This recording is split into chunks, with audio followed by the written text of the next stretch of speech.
It is no exaggeration to say that I have had a lot of people ask me to respond to Exotics Lair's videos, more specifically this particular one about his centipedes. So let us tarry no longer and get right into it. Exotics Lair, I'm sure, is a channel that needs no introduction to most of you. He is basically the face of the invertebrate hobby on YouTube, which is kind of ironic seeing as he never shows his face. Maybe he's the hand of the invertebrate hobby. And a fair few people have wanted me to respond to this video because his centipede care is apparently rather questionable. So, we do have kind of an emergency situation now. I've got some cherry red centipedes over here. Alright, this is the first error worth pointing out. It's not husbandry related, but still relevant. These are not cherry red centipedes. The cherry reds are a colour variant of Scolopendra dehani. These are Scolopendra subspinipes. Like as you can see over there, there's one right there, and then we have got another one at the back over there, and I can already see why people wanted me to respond to this video. Those enclosures are, for lack of a better word, shit. The substrate looks way too dry, especially considering Scolopendra subspinipes is a tropical species that occurs in fairly moist habitats. The substrate also looks like it wouldn't be able to hold a burrow at all, and the centipede has nothing to hide under either. I had another centipede in here, in this exact enclosure, but then it's gone. Yep, it's gone. Now, it escaped and I have no idea where it went. Now the problem is, I've had 3 more in here who escaped. When they all escaped at the same time, by the way. 4 big centipedes escaping in quick succession. This is why I really don't like the fact that a lot of people look up to Exotics Lair as a professional or someone to get advice from when it comes to invertebrate husbandry. I know centipedes do have a reputation as escape artists, but honestly, it's pretty overblown. Just go to one of those $2 stores and buy a cheap plastic container with a clip-on lid, and you're good, really. There is like a gap here, so I am thinking that they got through this gap and pushed this up to escape. This again is why I recommend enclosures with clip-on lids. Centipedes are very strong, but as long as you remember to click those locks, you're gonna be fine. It's basically the KISS principle I remember from design and technology in high school. Keep it simple, stupid. And no, I'm not calling Exotics Lair stupid. Well, maybe I am, but whatever. That's simply what the abbreviation stands for. I'll be putting these 3 into those 3 over there. Let's get the first one into its new enclosure. It's pretty much, it's actually the same size, you know, you see. The new enclosures have the same issues I pointed out in the originals. Substrate is too dry for a tropical species, not suited for burrowing, and there are no hides. These guys, they may look like they're just chilling there and they're useless, not doing anything and just, yeah, slow, but they're fast. Curious, does anyone here think centipedes look slow? I don't know about you, but to me, everything about their appearance screams fast. No, that's not a good idea. That is so not a good idea. Quick tip for working with centipedes. Once they've tucked into a meal, it is remarkable how little they give a damn about anything. Crawl in, please. Oh my gosh. Okay. I know I've touched on this before, but Exotics Lair has a huge following, and many people see him as an expert from which to get advice. I mean, look at this. Does he know what he's doing? I don't think so. You can just turn around in a lightning bolt. Okay, sorry if it's not focused, you guys, but come on. It's also times like this when I feel that having both hands free would be exceptionally beneficial. And yeah, I get it, he has to film at the same time, but surely there's something out there that can allow you to film while still having both hands free. Man, centipedes, they are so much scarier than tarantulas, you guys.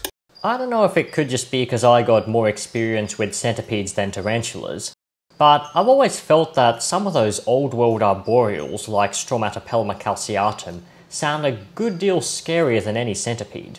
I mean, those bloody things can jump. Yo, yo, yo, yo! Did you think your name was Yo? Yo, this is, like, scary. Can you, like, go on the substrate, please?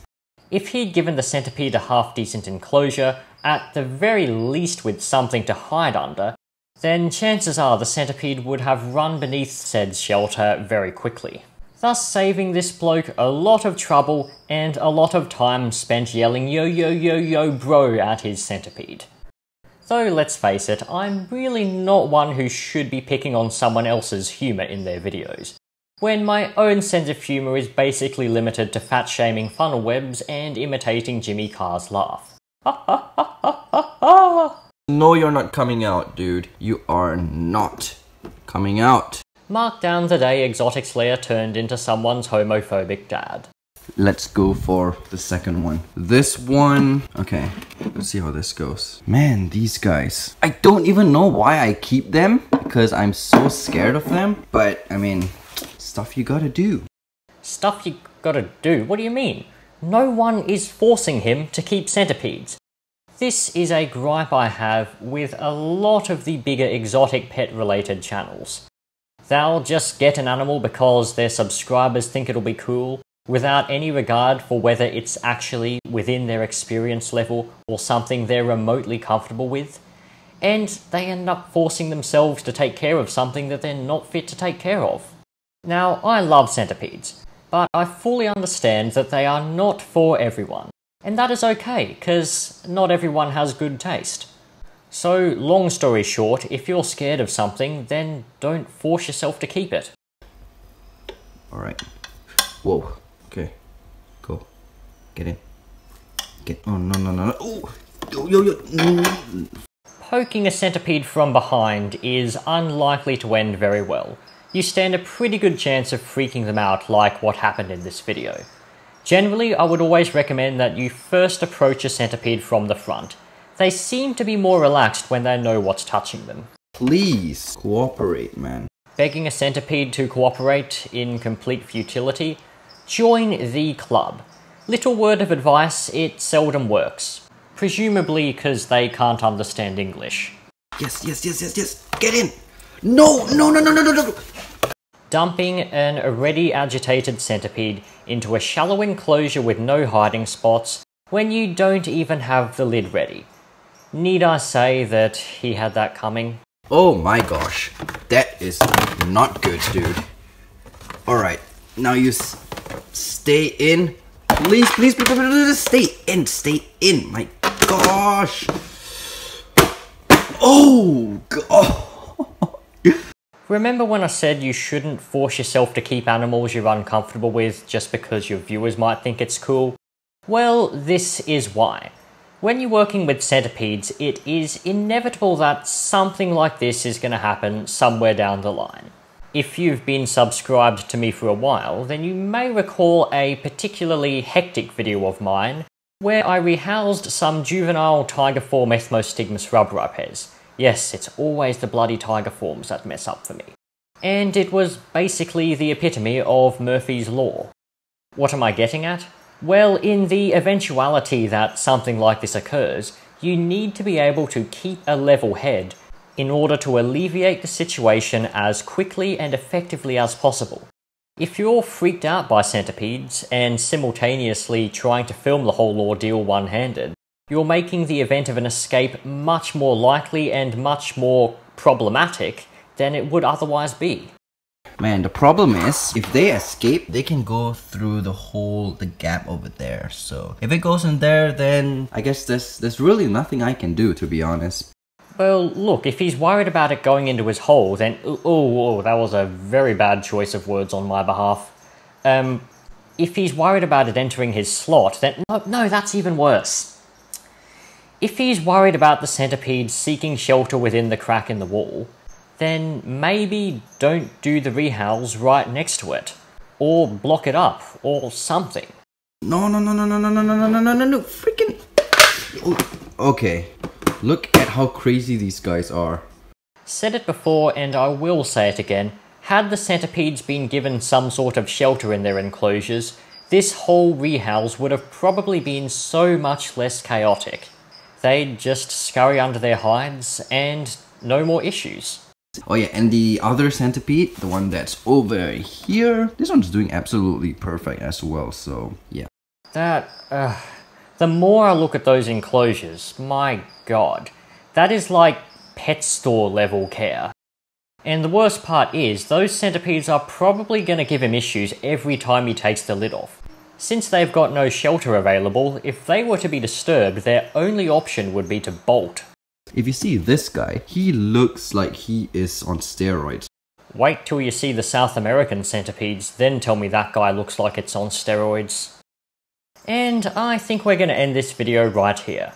Now, truth be told, I've always been a little bit hesitant to respond to Exotics Lair's videos, because I know that a fair portion of my own subscribers follow his channel as well, and having a go at him would be quite likely to stir a little bit of backlash. But at the end of the day, crap husbandry is crap husbandry, and it deserves to be pointed out. Especially since, as said before, Exotics Lair has a massive following. So that's a lot of people that could potentially be walking away with the wrong idea about centipedes. Anyway, if you enjoyed this video, then feel free to check out some of my other uploads. I've posted a bunch of other reaction videos. And of course, don't forget to subscribe. So thank you all very much for watching, apologies for the crickets in the background, and I'll see you again very soon.